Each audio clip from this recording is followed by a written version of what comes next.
life-saving treatment. And Ryan is standing by right now with former state Senate President Mike Haridpolos to talk more about some of these issues going on around our state. Hi, guys. Amy, thanks. Mike, good morning. Good to see you again. Thanks for sticking around. My pleasure. Thank you, Ryan. So let's start with the mixed news on COVID. We just heard the death toll now at 50,000, while cases and hospitalizations, they are trending lower. That's correct, Ryan. The good news is, if there's any good news out of this, is that the numbers are down.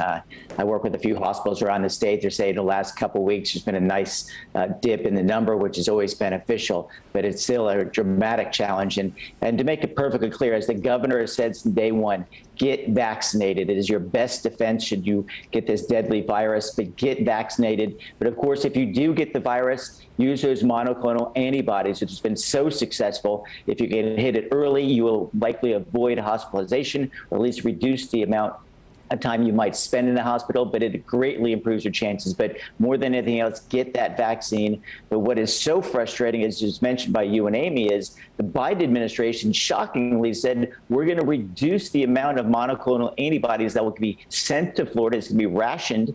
And this has even brought some rebuke from the Democratic Maine nominee challenger to Ron DeSantis, that being, of course, our agriculture commissioner, Nikki Fried. She said, do not reduce these. These are really making a difference, because remember, the people who are using these monoclonal antibodies are people who are also vaccinated. This isn't just unvaccinated people. These are vaccinated people who are still getting this terrible virus. And what we need is this thing, meaning the monoclonal antibodies. And let's hope the Biden administration changes their mind and gives us the required number as necessary. Yeah, Mike, because no matter what side of the fence you're on, you want these decisions to be based on science, not based on politics. And Jen Psaki, of course, the spokesman for the White House, said that things need to be equitable and they were going to send them out different places. But the decision faced some heavy criticism from the governor as soon as he heard we were going to go from 70,000 to 30,000 a week.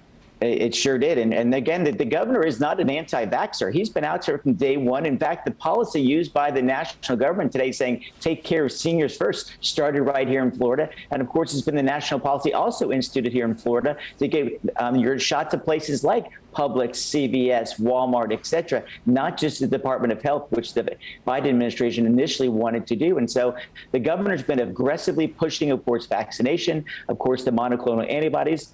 But the concern now is with the rationing of it, you might not immediately get that service, and that means the likelihood of you getting sicker is greatly increased. Let's hope the Biden administration changes course on this issue, because it's so important to all Floridians. Mike, just about 20 seconds. We've seen school boards be the center of these debates on who should make decisions on things like masks. Will school board races maybe become partisan moving forward as a result? There is a big push right now because of a lot of people who run for office run nonpartisan, but once in office, they turn completely partisan. And so anytime you put a Republican or Democrat moniker next to that name, at least it gives voters a clearer direction of what the policies might be for their kids. I got to leave it there. Mike Haridpolos, former Senate President, joining us with the great backdrop of Tallahassee behind him. Mike, good to see you this morning.